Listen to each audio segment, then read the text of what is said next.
Shalom Aleichem, my friends. We will dedicate this lecture to the memory of Simcha Nathanielov ben Bracha, Zichrono Livracha, and also to the memory of Yael bat Malka, Zichrona Livracha.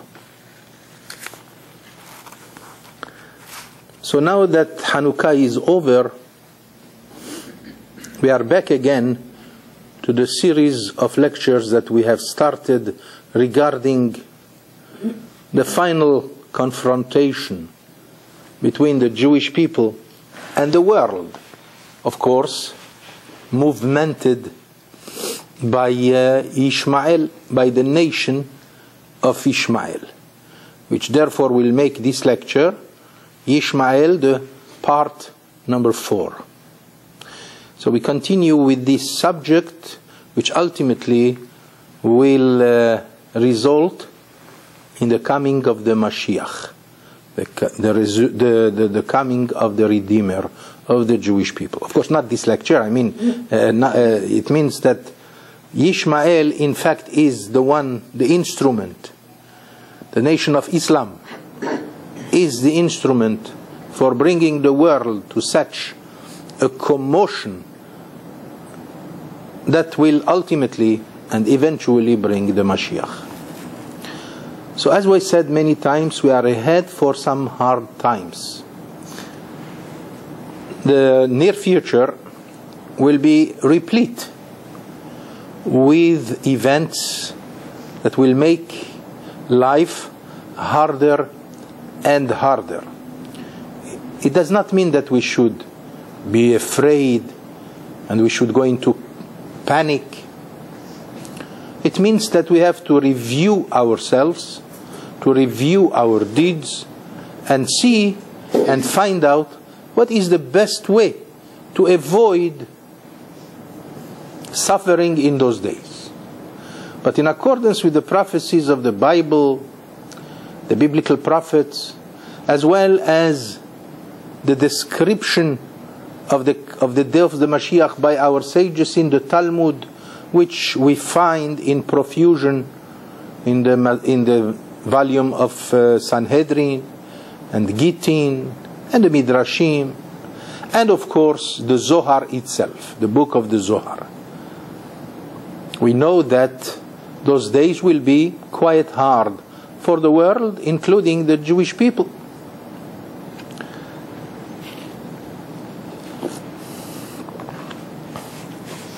But happily, it will end up with that which is the dream of the Jewish people, letaken olam b'malchut Shaddai, which means that the day will come when the world will be under one single umbrella, and that is the supreme leadership of God Himself, the Supreme King, which means the whole world will be under one religion. Now, of course, every religion today thinks they believe in the same things, by the way, but they believe that the supreme leadership will be their God, their respective God. So, obviously, the Jewish people does too. With one slight difference, that it all started with the Jewish people, and the other nations have learned from the Jewish people what the Jewish people is expecting for itself. We shall discuss those points to some kind of clarification.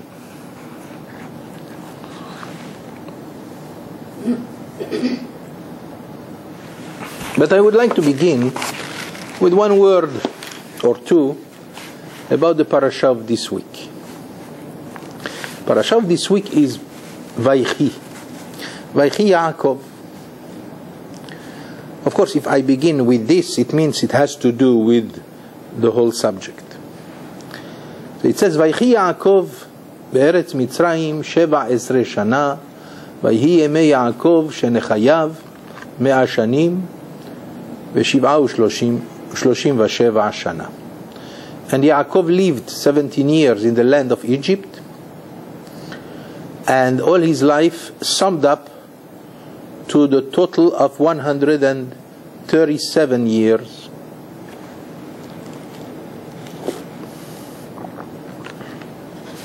By the way, we should know the following. Yaakov lived 137 years. His father Yitzchak lived 180 years. Abraham, 175 years. Normally, in accordance with the philosophy of our sages, the tzaddikim, the righteous, the great patriarchs, they had to live equally the same years. Abraham should have lived 180, and our sages said that the reason why he lived only 175 years, they took away from him 5 years because they didn't want him in heaven. They didn't want Abraham to see the evil of Esav, which were the last 5 years would have been the time when Esav progressed in his evil deeds. So in heaven they said, we are not going to let the grandpa Abraham look upon the terrible failure of his own, the son of his offspring.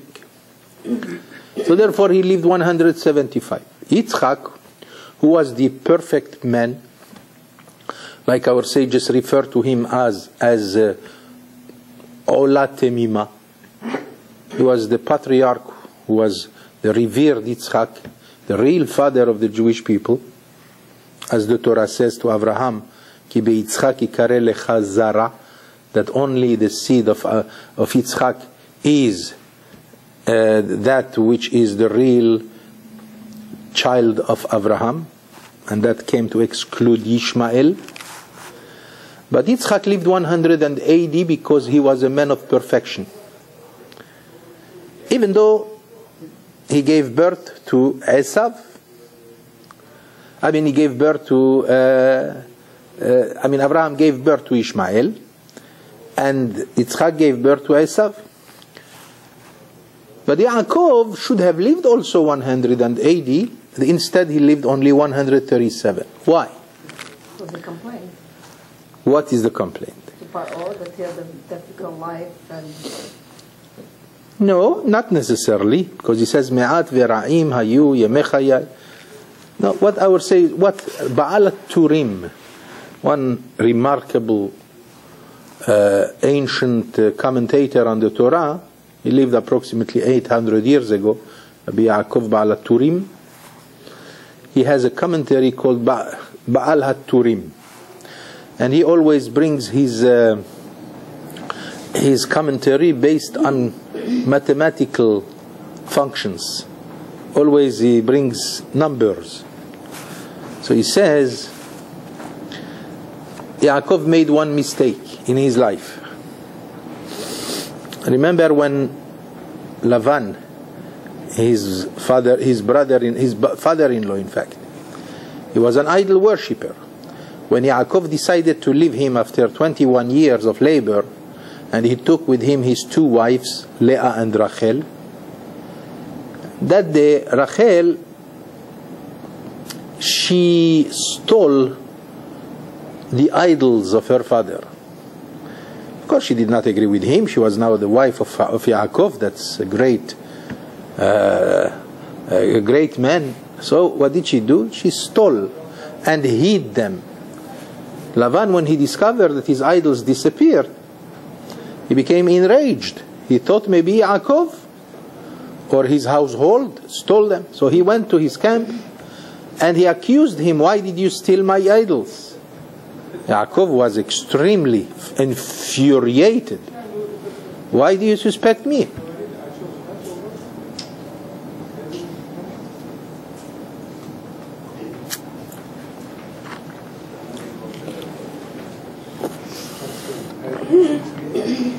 So Lavan came to check.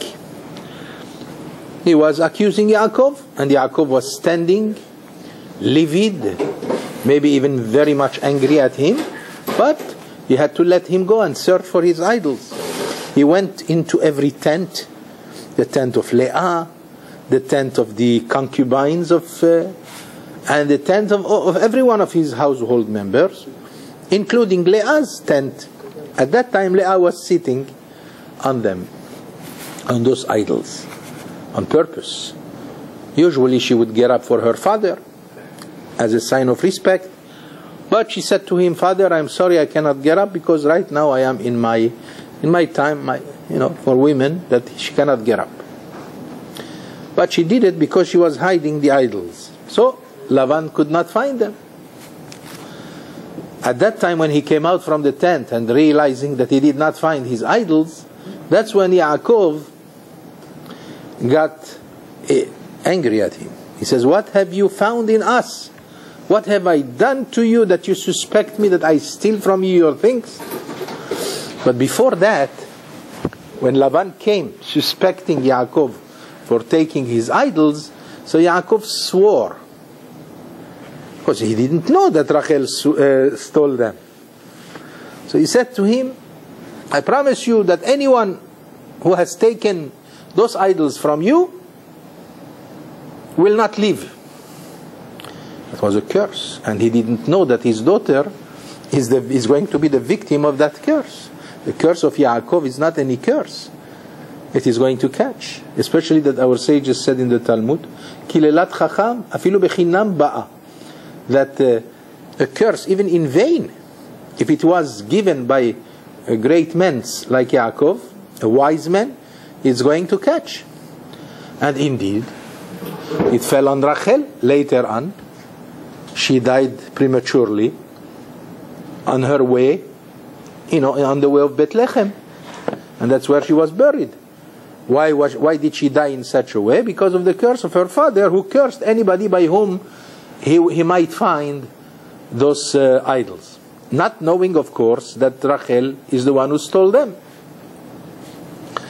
There is only one problem with that, besides the fact that his own wife, Rachel, passed away when she was giving birth to Binyamin because of that curse. But at the same time, our sages said that a wise man, a tzaddik, a righteous man, has to be very careful before he emits any curse. A righteous man should be very careful not to curse, because if it is a curse that is not justified, it will come back on him. That's what it says. It says it might come back on him. And indeed that's what happened. Not only that Rachel became the victim and she died because of that curse, but because she thought she had a good intention. She didn't want her father to have idols, Avodah Zarah. At the same time, Yaakov should have thought that there could be such a possibility, and God is very strict with the righteous, with the people who are very close to him. So he was also punished. How was he punished? By taking away from him 33 years. Why necessarily 33? Because that's the Baal HaTurim says that's the numerical value of the word Yichyeh.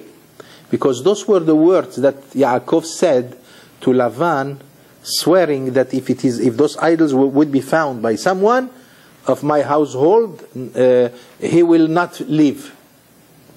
Lo yichyeh im asher imatze Elohecha bekirbo lo yichyeh. Whoever, if you find by someone of his family, then he shall not live. Lo yichyeh in Hebrew.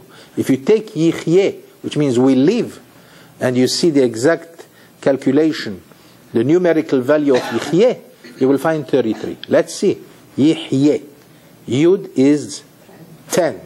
Het 8. That's 18. Another Yud, Yichyeh. That's another 10. That's 28. And He is 5. That's 33. So therefore 33 years were taken away from Yaakov. Now of course all these are explanations that have a certain basis based on some prophecies or traditions that came even from the mountain of Sinai. So, but nevertheless a hint was found by Baal HaTurim. So now, this was said only by the way. But the Torah this week, this parasha on Shabbat, this parasha is known to be remarkably unusual. Why? Not only because it is telling us about the death of Yaakov and the fact that he was 17 years in Egypt, but the way it appears in the scroll of the Torah. If you open the Sefer Torah, usually at the beginning of every parasha of the Shabbat that we read on Shabbat, there is always a space between one parasha and another. Just roll the scroll of the Torah and you will find that there is always a space. When you arrive to the conclusion of the parasha of the Shabbat, you see that there is space. Of course, the intention is to know that this is the end of that portion of the Torah. There is only one exception. In the whole Torah, in 54 parashiyot of the Torah, you will find only one exception. That one parasha, there is no space between one and another. Between the last week's parasha, Vayigash, and this week's parasha, Vayichi. Vayichi begins immediately like if it is the continuation of another verse. Except for maybe the space of one letter, as known in tradition. So the question is why? Why Parashat Vayichi, that we are going to read this Shabbat, is known as Stuma? That's the first question of Rashi on this portion of the week. It says, Lama Parasha zo Stuma? Why is it that this parasha is clogged, not open? And he says the following: מפני שנסתמו עיניהם וליבם של ישראל מצרת השעבוד. Because at that time when Yaakov Avinu passed away, the heart of the Jewish people became clogged and suppressed because the slavery began.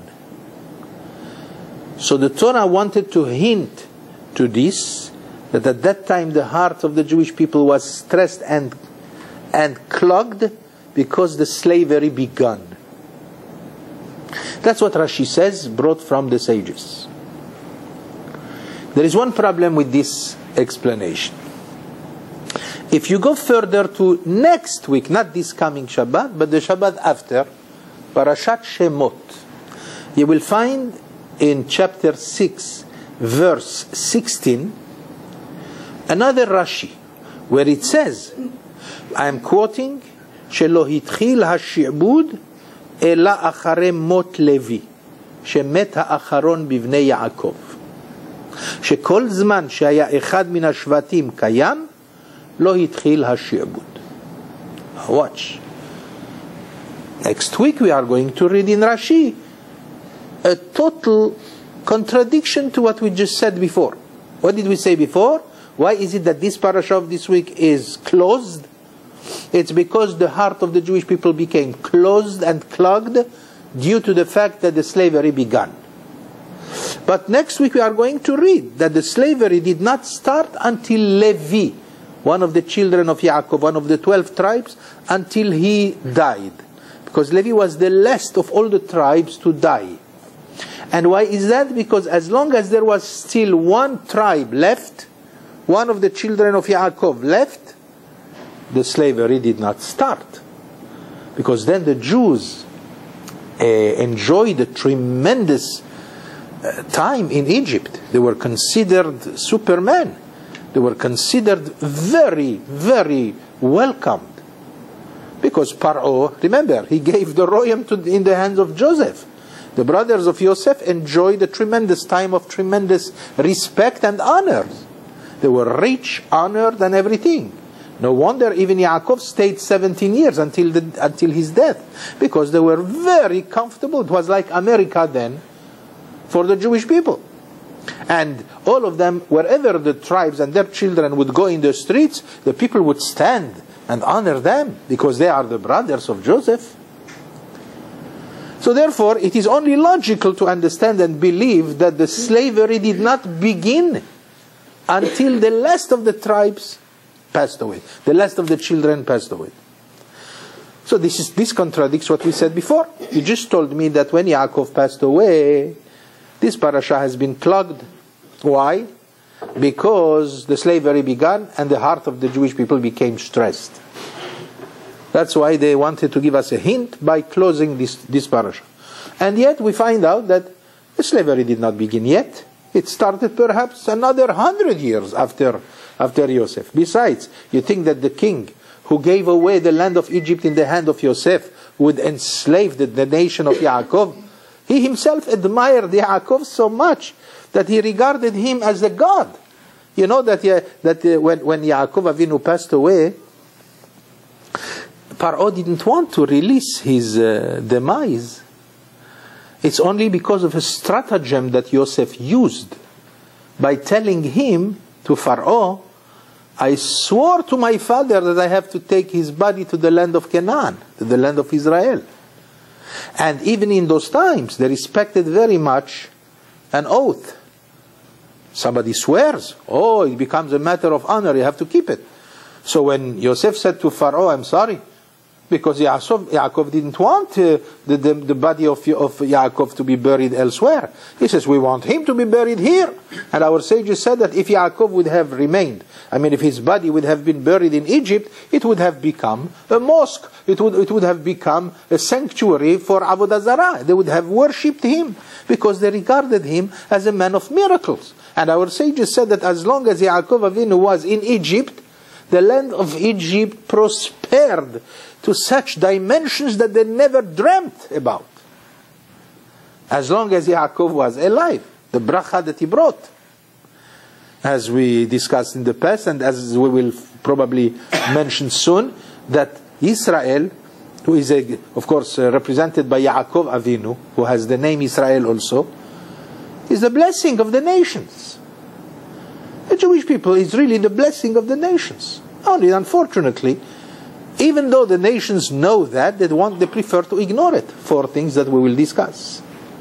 Why then Canaan had famine as well at the time when Yaakov lived there? Those are other questions that have to do with plans that God wanted Yaakov to go to Egypt.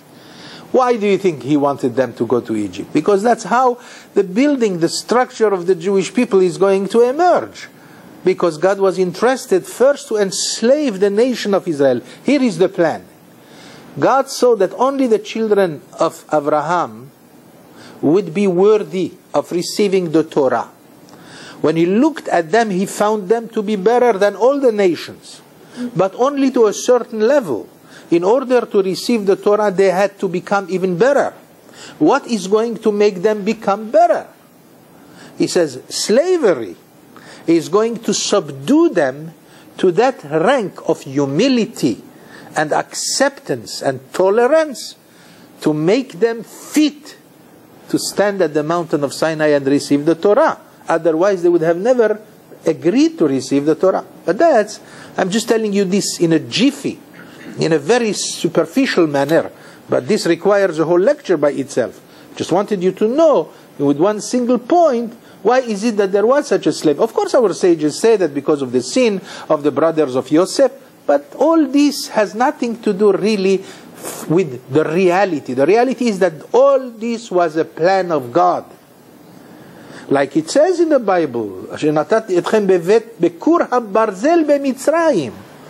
He had to put all the nation of Israel in the furnace to fashion them, like you take gold to refine them.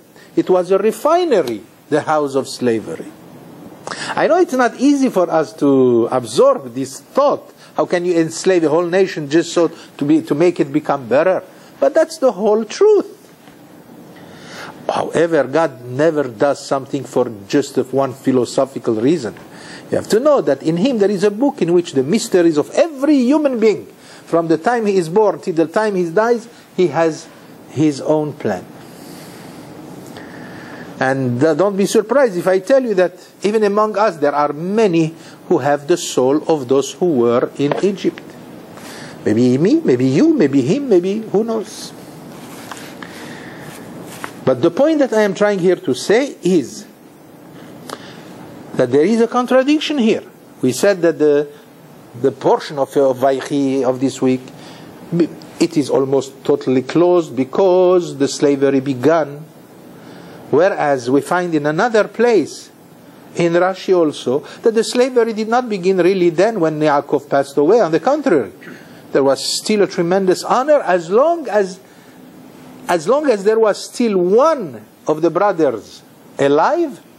The name of Joseph was everywhere, and the name of Yaakov Avinu was worshipped. And who was the last of the brothers was Levi, because he had the longest life. So, because by the way, Yosef he died prematurely. He died the youngest of all his brothers. There is another reason for that. I don't want to go into it, but very quickly, because because when a person becomes superior to others, and he had no choice, he was the king, he loses somehow some of his years. That's a different matter. So as long as Levi was still alive and there was no slavery, the slavery started only after Paro, who appointed Yosef, passed away, and only when the other Paro, there is a certain derasha, there is a machloket between Rav and Shmuel, whether it was the same Paro or not. The Torah says, "Vayakom melech hadash al Mitzrayim." If we look upon the words of the Torah as plainly as it is, we will ignore the machloket between Rav and Shmuel, and we will explain, "Vayakom melech hadash al Mitzrayim," and the new king rose to the land of Egypt. Asher lo yadah et Yosef, who did not know the identity of Yosef, which means we have here at least 100 to 150 years after the departure of Yaakov Avinu, then the slavery began. Because unfortunately that's what happens. Let's say today we have Einstein. And because of Einstein, the Jewish people is going to enjoy themselves for maybe 50 years, because everybody would say, come on, this is the nation of Einstein. But once Einstein dies, then again they will revert again to their normal way to hate the Jewish people, like our sages say in the Gemara, Halacha hi Esav soneh leYaakov. I mean, they were the best friends of the children of Yaakov. Egypt was the America of the Americas for the Jewish people then. But then only as long as Yosef is alive, as long as Yaakov is alive, as long as still some of the brothers are alive. But once they are completely gone, it's a different story. Now again, nature takes over, and the non-Jew begins to hate and envy anyone who goes by the name Jewish, by the Jewish name. So now the question is, I mean, we have to reconcile this contradiction. What happened to Rashi? Why in the first he tells me that the slavery began, when the slavery really began only 150 years later, maybe. The answer is, there is no contradiction. We are talking about two different kinds of slaveries. That answer was given by the Sfat Emet, who lived approximately 100 years ago. Very great Hasidic philosopher. He was the Admor Bigur. And he is known by his book, Sfat Emet. And he says those were two different kinds of slaveries. There is what we call Shi'bud Haguf, the slavery of the body, physical slavery. And also there is what we call Shi'bud HaNeshama, the enslavement of the soul. And now watch. We said that the slavery did not begin. I meant the physical slavery. That is true. But the spiritual slavery started to began with the passing of Yaakov Avinu. How can you explain the fact that Yaakov Avinu is dead? The father is dead. The grandpa is dead. Do you know that as long as Avraham Avinu was alive, Esav, who was his grandson, behaved like a very spiritual person. Did not dare to show his evil ways because Avraham is still alive. No one dares when the father or the grandfather is alive to show what he is really.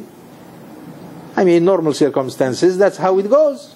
But once the grandpa or the revered father, like Yaakov was so revered, not only by the people at large, His own children, they regarded him as the angel of God. So every one of them went according to the traditions. As long as the father is alive, everybody pursues the minhagim. Nobody dares to sway away from the traditions.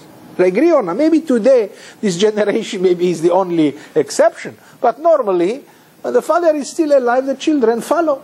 When the children start to deviate from the normal way, it is a sign that the father passed away. When Yaakov Avinu passed away, his children started to change. They started to mingle with the Egyptians. They enjoyed their life. They became rich, prosperous. And you know prosperity, what it does to you. And Egypt was full of beautiful women. And who knows what else they... I mean, you know, little by little that great religion that was observed by the inspiration of Yaakov the father started to dissipate. That's what we call the slavery of the soul. So spiritually they became already enslaved as soon as Yaakov Avinu passed away. So that's what happens. Now the first Rashi that tells us the slavery began is to tell me the result of the death of the father Yaakov. As soon as he passed away, the children started to change. They were not anymore as religious and traditional as they were supposed to be. But 150 years later on, the real, which means the physical slavery started, which is also the reason for the first. After you go through the slavery of the spirit, then you know that there is going to be a punishment. In that case, the punishment was the slavery of the body. Regardless of what I said before, that this is the plan of God, that is something else. So we understand, this is what I wanted to say about the parasha of this week. So what happened? They became enslaved. Why is that? The Torah offers the following explanation. What happened suddenly? I mean, this is the nation that came from Joseph. You know, Jews went to Egypt. In the beginning, there were only 70 people. When they came with Yaakov, there were 70 Ishu Betoba'u. But little by little, they procreated. Vayirbu, Vayatzmu, Vayirbu, Vayatzmu, Bim'od me'od, Vatimale ha'aretz otam. They procreated to such dimensions that our sages said to us that every pregnant woman had 6 in her womb. Shisha bekeres echad. I don't want to tell you the other opinion of the sages who say 16 one womb, but that's the way of the sages. How sometimes you might consider it an exaggeration, but who knows? Like it says, Berach banaich bekirbech. God blessed them in their womb. So Berach banaich bekirbech. Those are 3 words that begin with bet. Bet, bet, bet. Bet is 2. 3 times 2, that is 6. That's in accordance with the first opinion. That's 6. They had 6 in their womb. But according to the second opinion that they had 60, you go according to the last letter. Berach, banaich, bekirbech, kaf, kaf, kaf. So you have kaf is 20, 3 times 20, that is 60. Never mind that. Now, the point is this. They procreated, and the population of the Jewish people grew. Grew by leaps and bounds. They became, the whole land of Egypt became populated with the Jewish people. If the Torah describes that with such expressions, Vayirbu, Vayatzmu, Vayifru, Vayirbu, Vayatzmu, Bim'od me'od. 6 expressions that the Torah is giving us to tell us to which level their procreation was. They gave birth, unlike today. Then the Egyptians started to become unsecured. Then you start with the jealousy, of course. You see them, not only so many of them, but also all of them rich. There were many poor people in Egypt. And from the poor people, starts already some kind of resentment.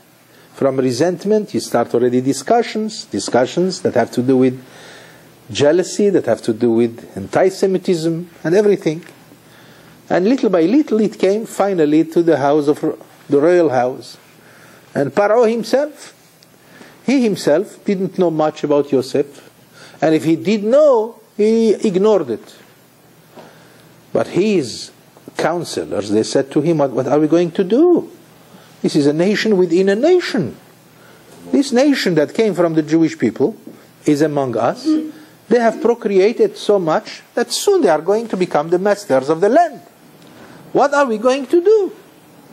Here I am telling you the subject of what we are going to read, not this coming Shabbat, but the Shabbat after, Parashat Shemot.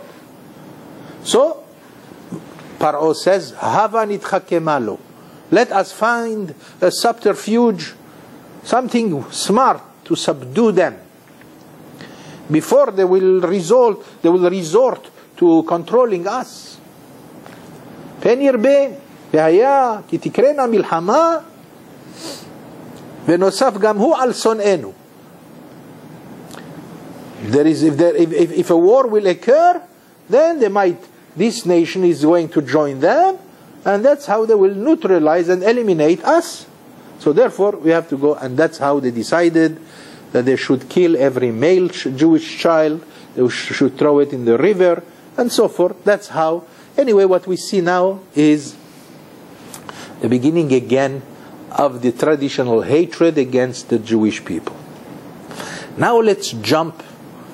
Let's make a little jump of 3,500 years.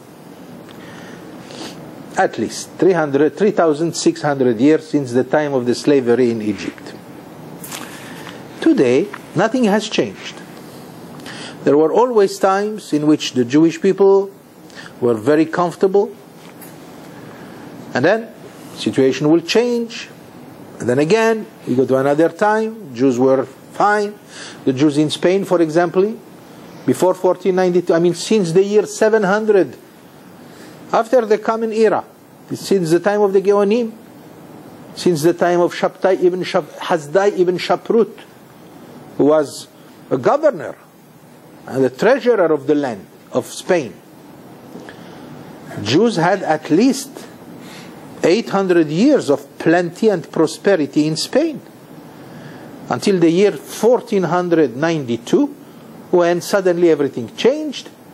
The government became very, very much religious Christian, and they turned against the Jews, and they decided that the Jews should leave the land of Spain.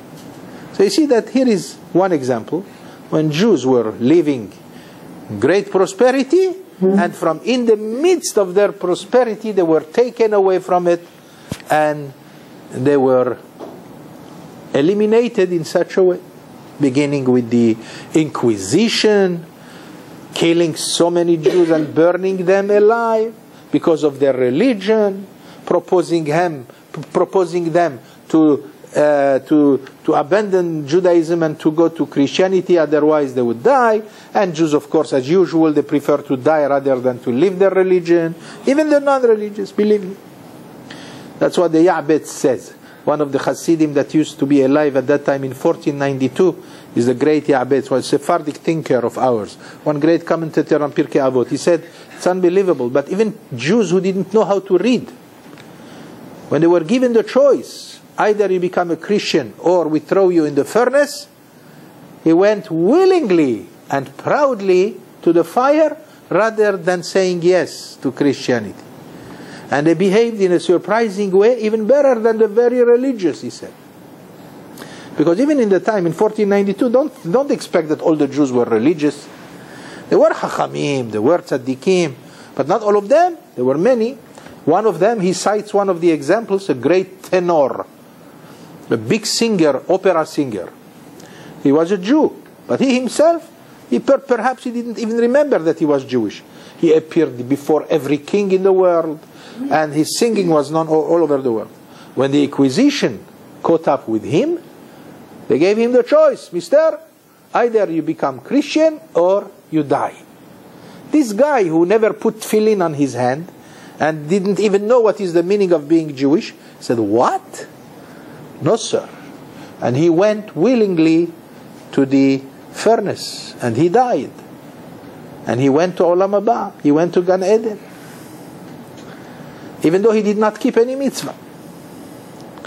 That's the way it is. Now,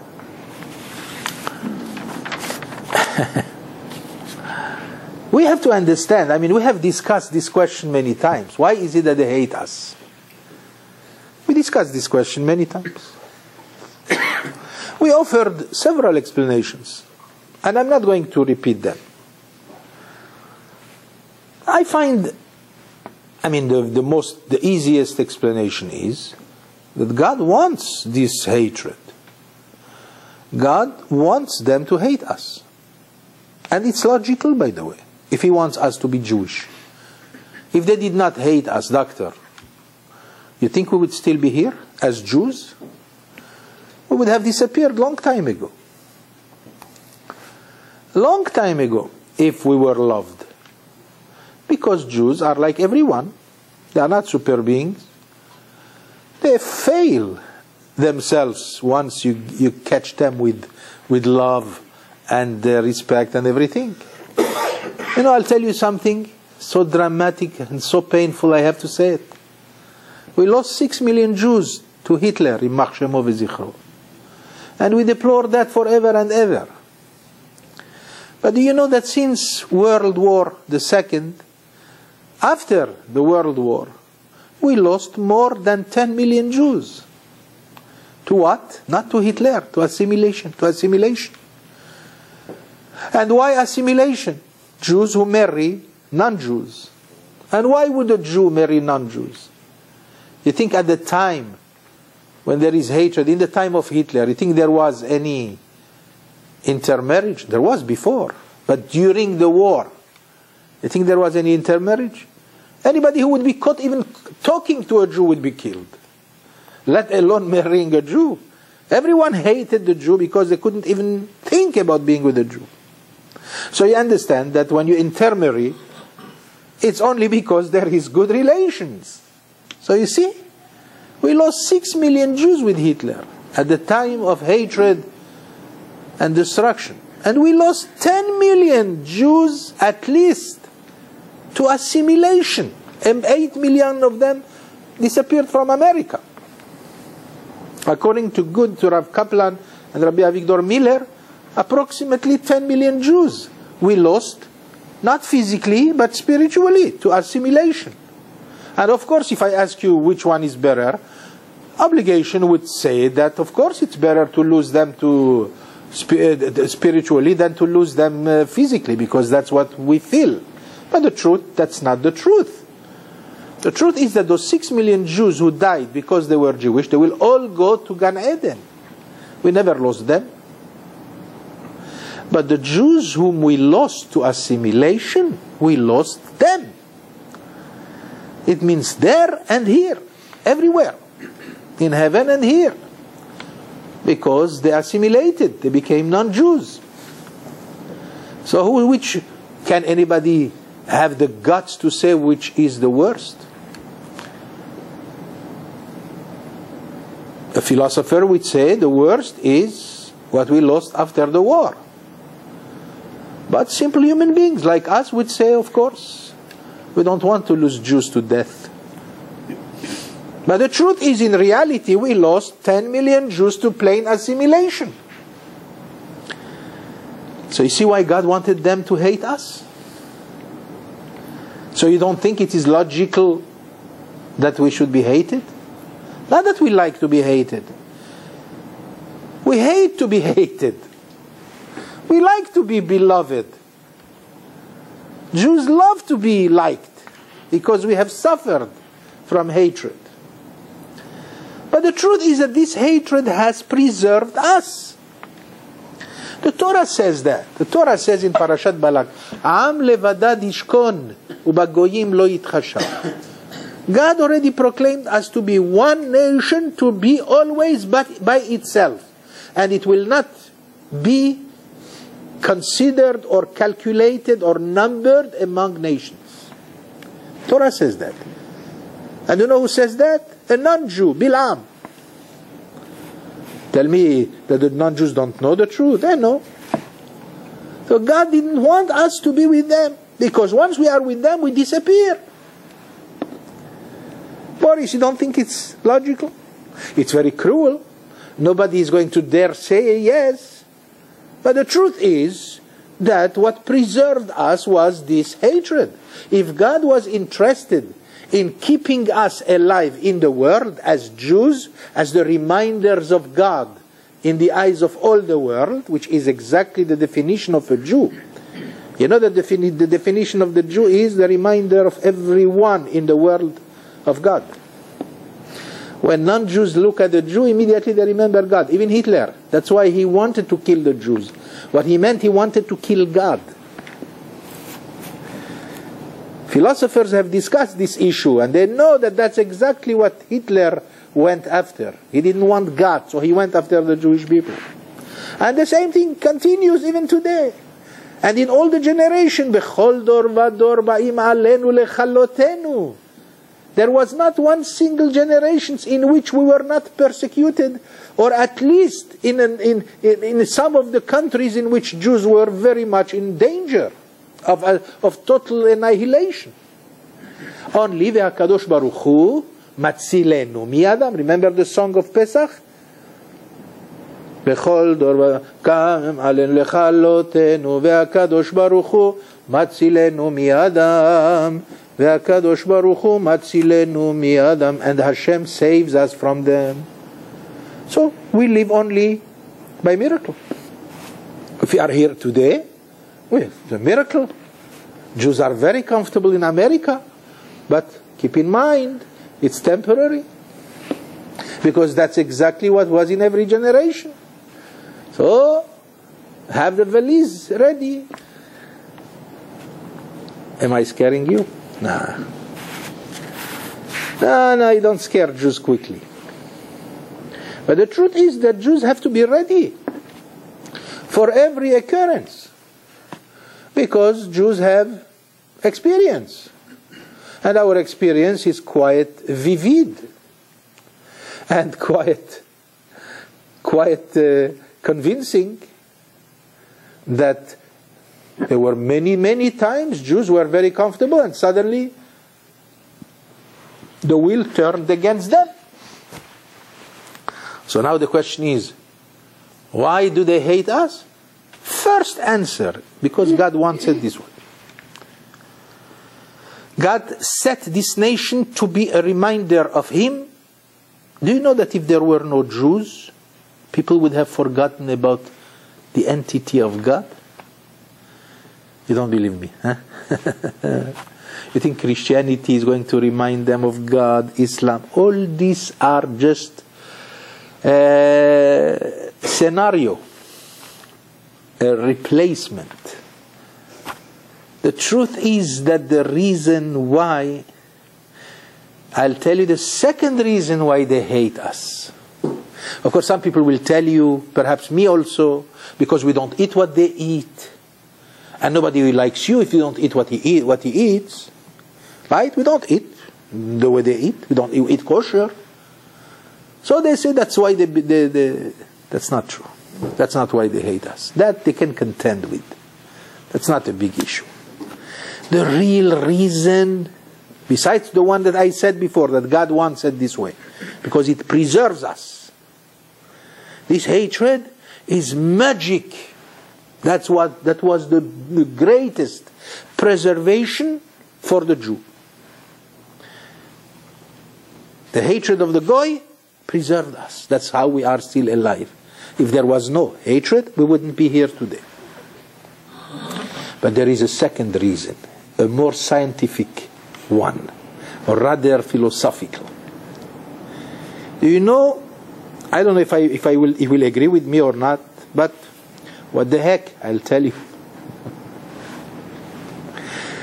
What I'm going to tell you, just hold your seats together. Don't stone me. What I'm going to tell you is the strictest truth. Let it be said on the camera. It's because the world is afraid of us. You might think that Christianity is afraid of Islam, or Islam is afraid of Christianity. That's not true.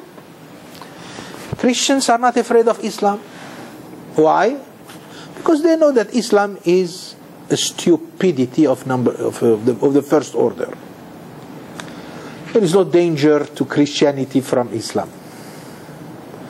Islam do not care also about Christians, not because they consider Christianity stupidity, but they consider it a lie. It's a lie. So one is not afraid of the other. Christians are not afraid that the Islam is going to take over them. Who's going to take over this Hamori? Islam is not worried that they will become Christian, because they all know that Christianity is falsity. It's a big lie. Sheker. All of them know that there is only one truth, that is Judaism. I know it's not easy for everybody to agree with what I am saying, but you should know that not only you know it, but they know it. They know it better than us. Because they have a plus on us. They hate us.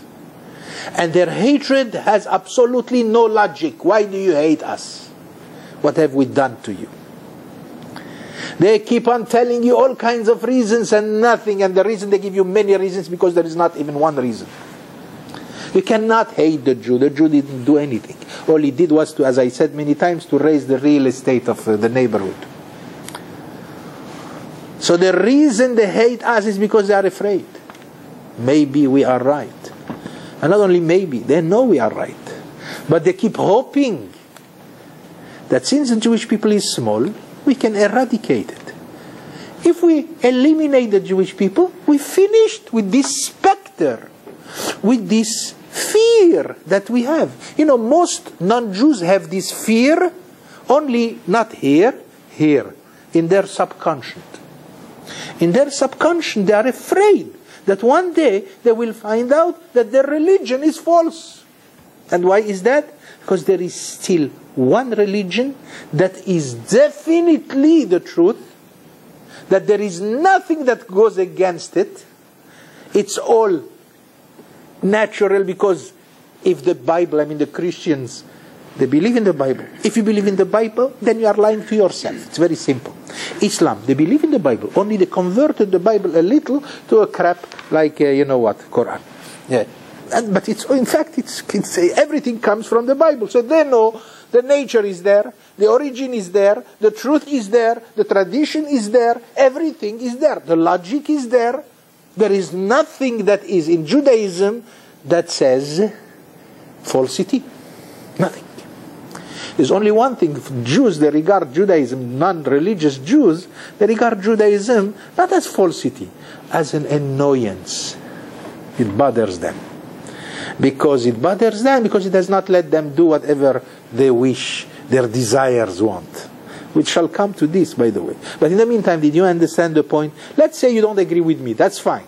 But you understand what I am trying here to say? The point is that I am going to read it in Hebrew.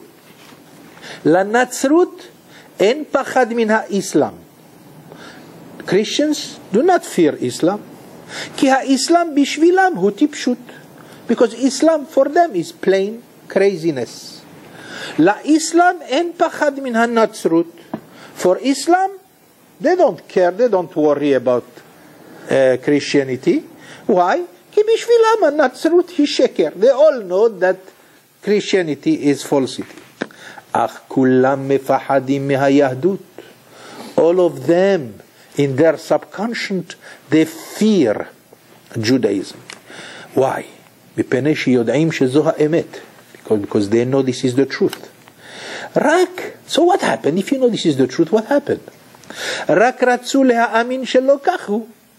Only they wanted to believe that that's not the truth. They wanted to believe. Like I wrote once in one of my articles that I wrote in Hebrew, that I had a big discussion with a student in the University of Jerusalem telling him, you don't believe, he said, I don't believe in God. I don't believe in God. So we went into such a discussion that finally he decided to say, the truth is, I don't want to believe. So don't believe the guy who tells you he doesn't believe, because not to believe is tipshut, is stupidity. Because it means you're a behemah, like one of the great thinkers of Musar. He says, if the guy really does not believe, he could put him on a stable with a horse. There's no difference between him and the horse. The horse does not believe in God, because he doesn't know God. So therefore he's a behemah. But there is when he says, I don't believe, it means I don't want to believe. Because if he believes, that means he's going to have a restrictive way to what he wants. His body wants pleasures, and some of those pleasures the Torah forbids. So he wants to say, I don't believe, this way he will feel free. That's exactly what happens with the Jews who do not believe. But now the nations, they are religious and everything, but they hate Judaism. Why? Because they know that Judaism is the only truth. And so what? מחשבה זו מקננת בליבם מיום היותם עד היום הזה. This thought, I mean, do not envy the non-Jew. The non-Jew suffers very much with the sickness that's called Judaism. He is afraid from every day that maybe that day the truth will be known. That Judaism is the only that. It's only the only. You think I'm saying this from out of presumption? Because I am a Jew, I have to talk this way. Rabotai, I have to tell you that I am saying those words out of very profound analysis and long time studies in the history of the nations as well as in our history. There is no other way. If a person knows a little bit of psychology, he would have to agree with me. They are afraid. And since their inception until today, they wanted to eradicate us. Lama.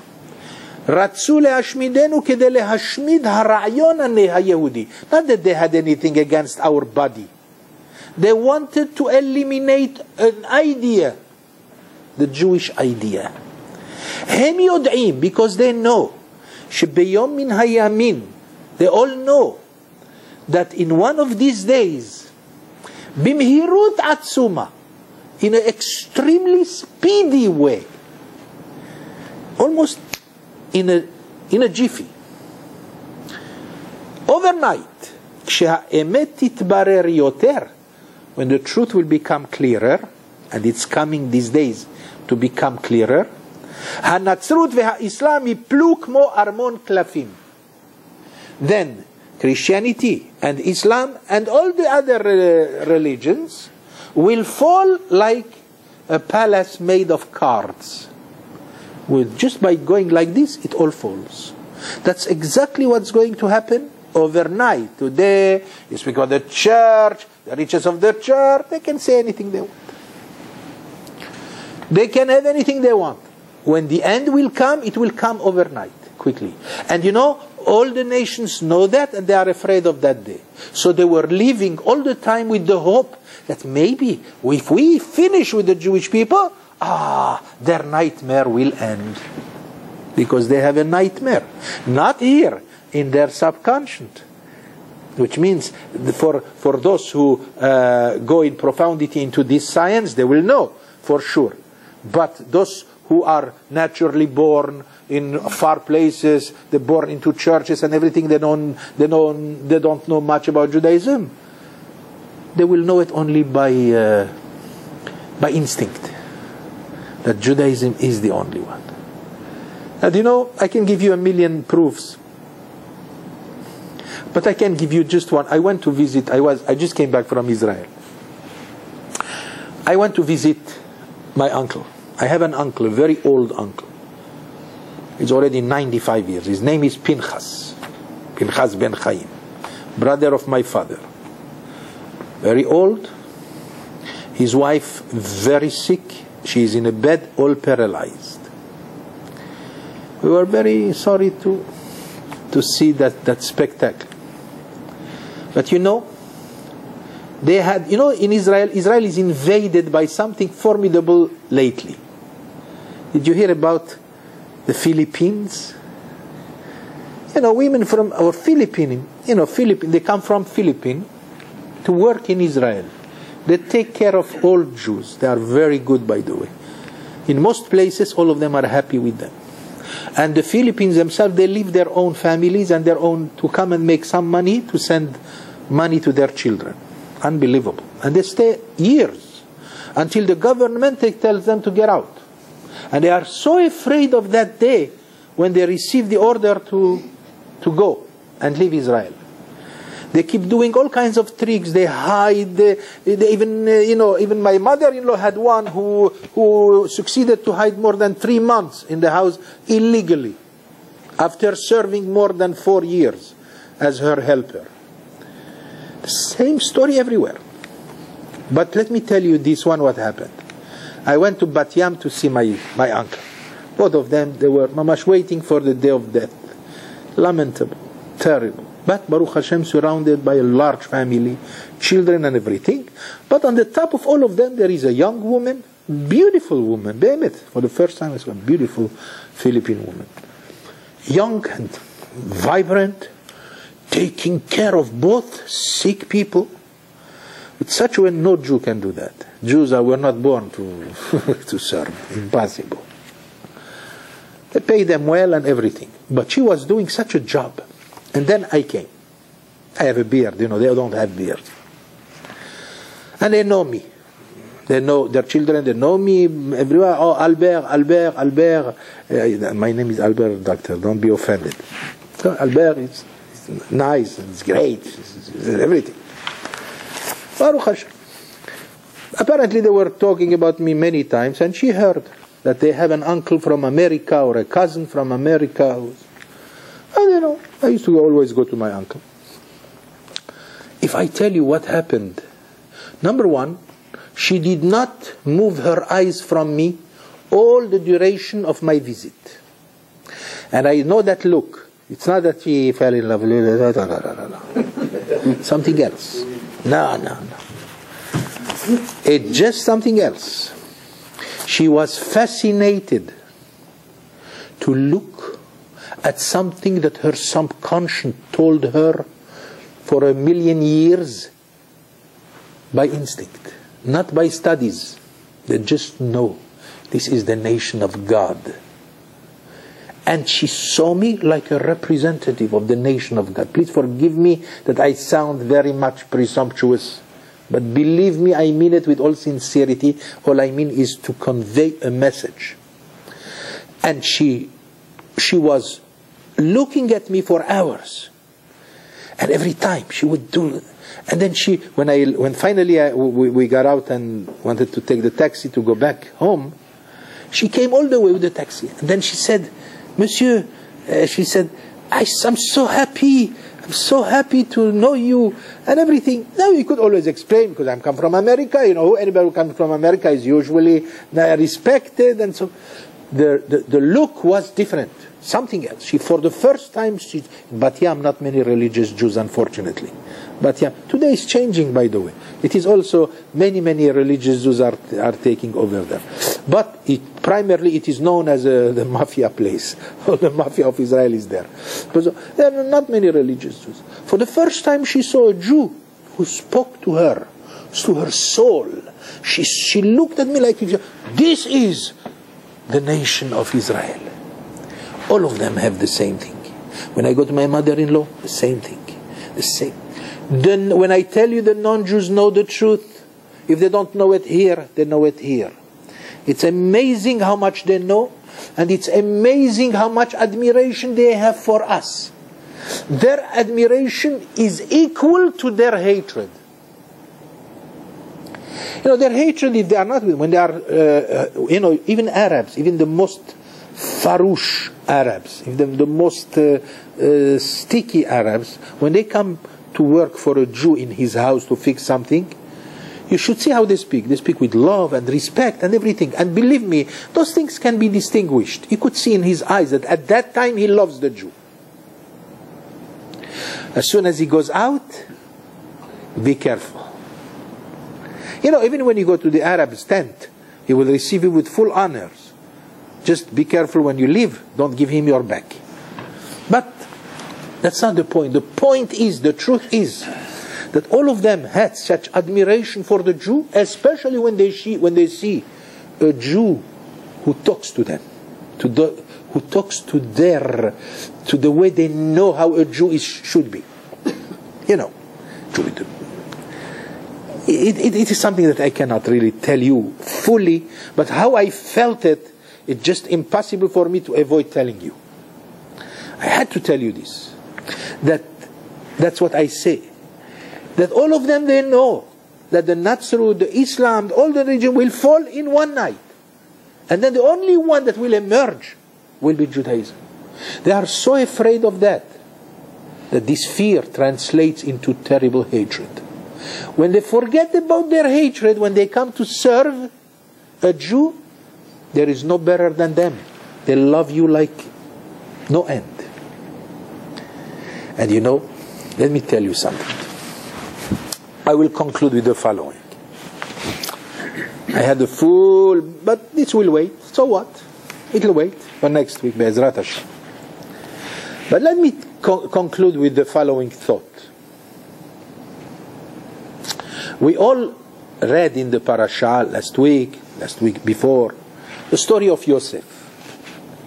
How his brothers sold him. They sold him to the Midianim. First they wanted to kill him. Right? Does it make sense? Did it ever make sense, the story of Yosef and his brothers? Especially when you tell me that the brothers of Yosef, each one of them was a tremendous rabbi. That's what our sages say. Each one of them was the greatest scholar. The last of them would have been the chief rabbi today. All of them. So does it make sense that they would take the beloved son of their father and they decide to kill him? And then after they decided to kill him, then Reuven got up and he says, come on, my brothers, let's not have his blood on our hands. We want to kill him, fine. There is a justification, we should kill him really, but why having his blood on our hands? Let's throw him in a pit where it's full of scorpions and snakes. If God wants him dead, nothing easier than that. He can be killed on the spot. And the Torah tells me, as we have, if you remember the last lecture we did, was a beautiful lecture, last 2 weeks, I wish you go and review it. When Reuven says, Vayishma Reuven vayatzilehum yadam. And they said, okay. Yehuda got up and he confirmed, he acquiesced to the words of Reuven, and he says, yes, lo nakenu nafesh. We should not kill him. Let's throw him in the pit. They threw him in the pit, leaving him at the grace of the Lord. But Reuven had in mind, let me do this, and when my brothers will go away, I will return to the pit, and I will rescue my brother, and I will return him to my father. His plan did not work, because in the meantime, there was a caravan of Midianim who came on their camels, and they saw the beautiful boy. They discussed the price. Maybe he could sell us. So the brother says, here is the best way to get rid of him. Let's sell him to the Midianim. And then the Midianim sold him to the Egyptians, as you know. The rest of the story is known. But in the meantime, Reuven came back to the pit, and he saw that his brother is not there, and he started to cry, and everything finished. Now Yosef is in Egypt. First, being very handsome. But our sages said that not because of his beauty, that was his natural beauty, was his inner beauty that caused such a commotion in the house of Potiphar. Potiphar was the governor, and that's where Yosef ended. And then he became practically the master of the house, because Potiphar himself, when he saw the beautiful nature of Yosef and his character that is exemplary, he practically had confidence in him, in everything, and he gave away all his authority to Yosef, exactly like Paro would do next. But in the meantime, Potiphar, see, I see that you are the best man. Please, have my house, take care of it the way I believe in you. He didn't know, of course, that the wife is going to fall in love with Yosef. But you have to understand also that it is true that Yosef was extremely beautiful and handsome, because the Torah says, Yosef yefeto ar v'yifeh mar'eh. But you have to understand the Torah is not a book of stories. The Torah comes to always give me an insight into the words, into the plain words. When the Torah says that Yosef was beautiful, remember what it says in the book of Proverbs, chapter 30. What does it say? Sheker hahen vehevel hayofi. תמשיכי מרינה? נו. שקר החן והבל היופי אישה יראת אדוני היא תתהלל. King Solomon, a great womanizer, 1,000 wives. And yet he himself, what did he write in his book? שקר החן. Grace is deceitful. And beauty is vain. והבל היופי. Beauty is not... I mean, Brigitte Bardot. Who the heck? So what? I don't want to use the term that other people would use. Was the most beautiful woman in France. Ah. But when you have a very religious, a pure woman of deeds, and also beautiful, the Vilna Gaon says that when she is also beautiful, then her beauty becomes 10 times more, because of the beauty of the heart. When you are a person of character, good, then there is beauty on your face also. When you are sincere, sincerity and authentic character of integrity and honesty, they all have a light. I spoke about this, by the way, on Friday night. I spoke about the light that people have, and everything has a light, a reflection of the light, even a stone. But that we will leave to some other time. So I spoke about people having light. And the light depending on which character you have. Even the character is symbolized by the way you look. That's why even by looking at a person, you could know if he is a liar. Or if a person says the truth, you could see. If you know how to observe people, you could see that, like our sages said, Nikarim divrei emet. The words of the truth are immediately shown. How do you see Nikarim? Because there is a certain light that lights up when you say the truth. I don't know if you agree with me in that, but that's true. There's a light in everything. If somebody is a liar, immediately you see it on his face. If you know how to observe, if you are interested in observing, then you know. Let me bring somebody. If somebody will lie to me, I will know immediately that he lies. In most cases, I think. Well, how come Potiphar saw who Yosef is? His boss didn't see. That's the point, my friend. Potiphar realized he was a smart man. He was not a man, but he was. That's why he couldn't have children. So that's the reason why his wife is. Our sages said that that's the reason why the wife wanted Yosef, because she didn't have any relations with her husband, the poor woman. Her name was Zolecha. She was the most beautiful woman in Egypt. She fell in love with Yosef. But don't make a mistake thinking that she fell in love with him because of his handsomeness. Our sages said that he was very handsome. The Midrash tells us that the female workers in the house of Potiphar, when they used to peel the potatoes or the cucumbers, they would peel their fingers and feel nothing, because they were looking at Yosef. That's how our sages give you this picture. That's how the picture is. But the truth is that the Torah is not a book of stories. The Torah is not going to bother to tell me when a person is handsome. The Torah means there that he was beautiful in character. He was a man of integrity. The purity of character made him very handsome. That's exactly what made Zolecha, the wife of Potiphar, fall in love with him. His beauty of character. So, that answers your question, doctor. What was your question? How come brothers didn't see... How come the brothers? Wait for the brothers. Wait, we're coming to the brothers. So you know what happened. Then he was taken to, because she said, when she was, of course, obviously what do you expect from her? when he ignored her and he rejected her, she became enraged. She wanted, so she did, Ish Ivri Balanu Lisahik Bi, and so forth and so forth. So he was being put in the prison. All this is the plan of God. All this, and God functions according to nature. He lets nature go by, and that step by step you see a great system that is in the book of God. Joseph finally ended up interpreting the dreams of the Opheh and the Mashkeh. Finally he was brought to Paro, right? There are many details in between that have nothing to do with what I want to convey. So Yosef was brought in front of Paro and he interpreted the dream, and again we see something else. Paro, he heard the interpretation of his dreams by his other counselors. He had special people, astrologers and magicians, who used to be counselors. They gave him the interpretation of his dreams. But each one of them gave him a different one. What Paro wanted to hear is his own interpretation. Paro was very smart, by the way. Our sages said that he knew 70 languages. Yosef knew 71. The angel Gabriel came and he taught him all the 70. Otherwise he knew only Hebrew. The problem is that Paro didn't know Hebrew.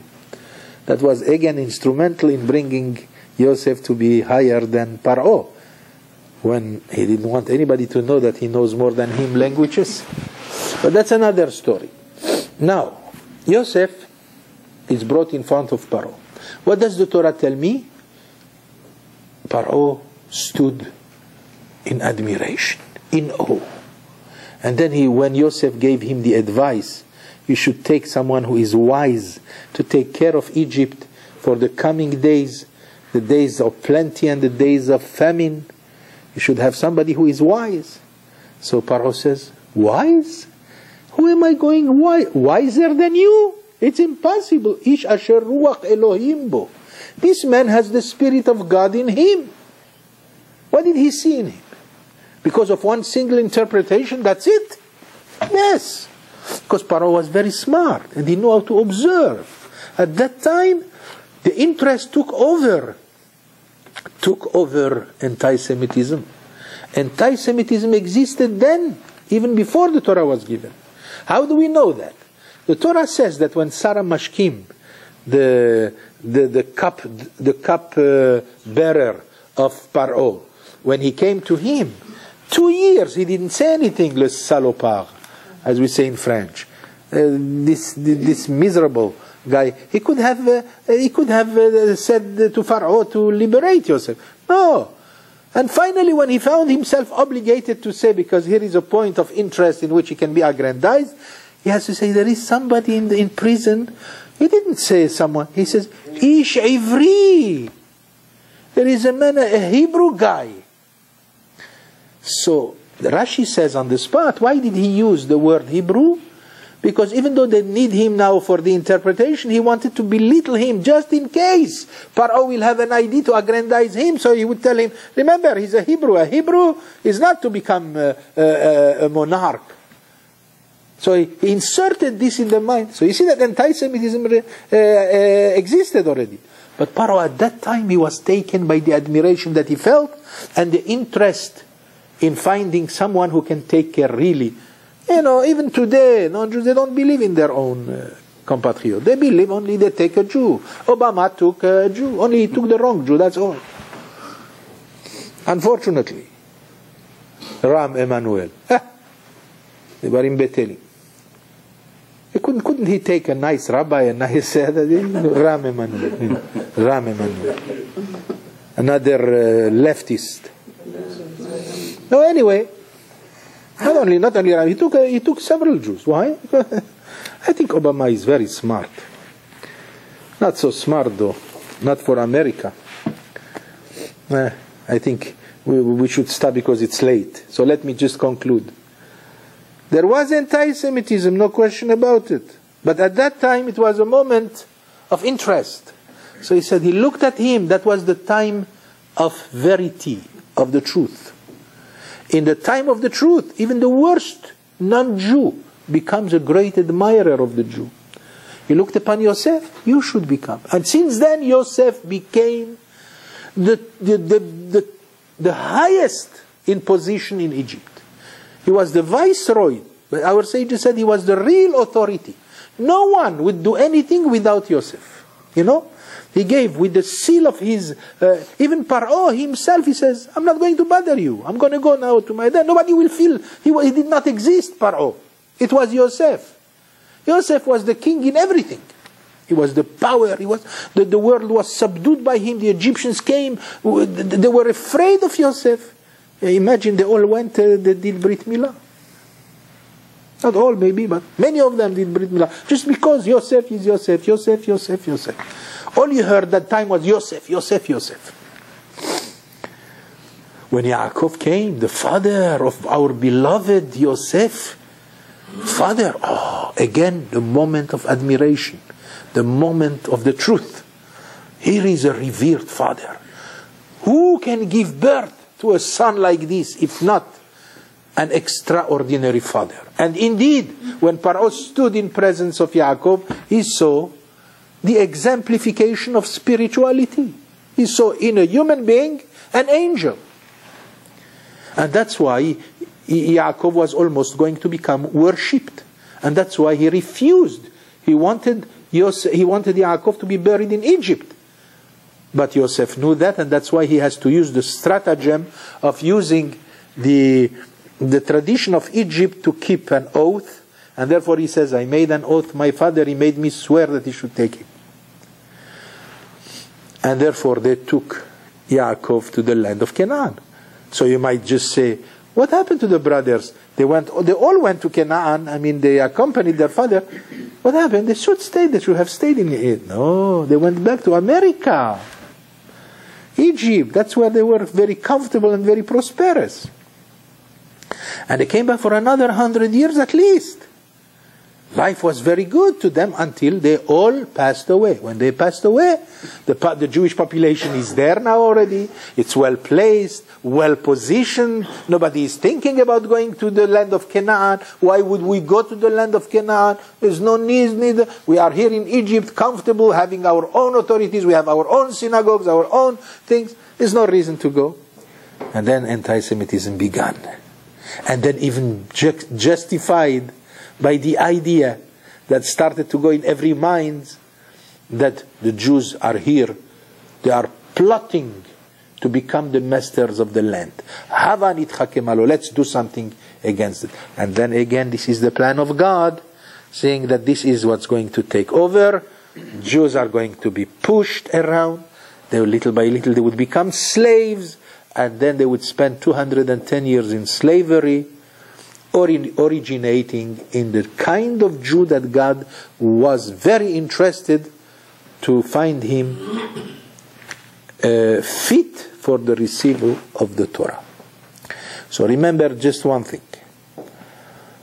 Be'ezrat Hashem, we said this is Ishmael part 4. We didn't discuss that much. This was only the prelude of part 4. Next time we will talk about the Ishmael part 5, and we will talk about the Geulah and the Mashiach and everything. But you have to keep in mind the truth of everything. And the truth of everything is that Judaism is not going to go away. Judaism might be suffering a little soon. We already suffer. I mean, we know, we are aware very much of being Jewish. What is the suffering of being Jewish? What's happening now? Watch what's happening. America now is distancing itself from Israel, little by little. It's taking its natural course. And Obama now suddenly is very infuriated. Hey, we told you not to build around Jerusalem. Just a few weeks ago, he would never dare to speak this way. No, you have to do the Akpa'ah. You have to, freeze the whole thing. But now he's talking already. See how it goes. Little by little, it's going to become even worse and worse. And unfortunately, we know. We know that Gog Magog is coming. We know that Gog Magog is going to involve Christian and Islam. They will fight each other, but then they will turn against us around Jerusalem. That's the prophecy. Hopefully it will not be so rugged and rude. Maybe it will be easier. But the way we know how Netanyahu is, and our beautiful Jews are, and we see that there is still plenty to fix and plenty to set. So who knows, we have better prepare ourselves. How do we prepare ourselves? This is going to be the theme of next week. But to prepare ourselves cannot be in anything but becoming more Jewish, becoming more religious. You have to learn more Torah. You have to do more tzedakah. You have to do more ma'asim tovim, more mitzvot. Those are the only things that are going to help us. Torah, tzedakah, chesed, being concerned about other Jews, tefillah, praying, and praying well, and most of all, emunah. You have to strengthen your belief in God and in everything that I told you. Because emunah is what we are going to talk about next week. I'm going just to conclude by saying the following. When the Jews left Egypt, they left after they were already in the 49th level of Tum'ah. Remember this concept? And our sages said that if they waited 1 minute longer, they would have been thrown into the 50th, and then they wouldn't be able to get out. We will discuss the Kabbalistic understanding of what the 50th level means. But our great philosophers already and Kabbalists discussed this, that the 50th is kfira, atheism. And this is what is bringing everything that is going to be, and it will be eradicated when the Jewish people finally will clear up itself with the truth, and there will be total emunah. When every Jew will believe, then Gog and Magog and all the nations will have absolutely no power. Because the 50th level of impurity is atheism, and that's what we see, unfortunately, in Israel. In many of the Jews there is plenty of atheism, and that comes from that which we call Kabbalistically Erev Rav, the mixture of the old Jews with the modern Jews, and that has to do regarding the Jews who are bringing upon us the very violent kind of Gog and Magog instead of the peaceful Gog and Magog. I will make myself clearer next week, Imir Tzeh Hashem, when we will discuss those issues. Please keep in mind that we are living now in the generations of the 50th level of Tum'ah, which is brought because of the lack of belief. Therefore, our duty is to strengthen our belief. When we become better believer, then we will be in the 50th level of Kedusha, which is exactly parallel to the 50th level of Tum'ah, of impurity. And that's the secret of the coming of the Mashiach. That's when the Mashiach will appear and will bring to the world that with which we started the lecture, Letaken Olam B'Malchut Shaddai, to fix finally the world based on the royalty of Shaddai, who is the God of Israel. Have a beautiful night. May God bless you, and hope to see you next week. Be'ezrat Hashem, we will continue with this very serious subject.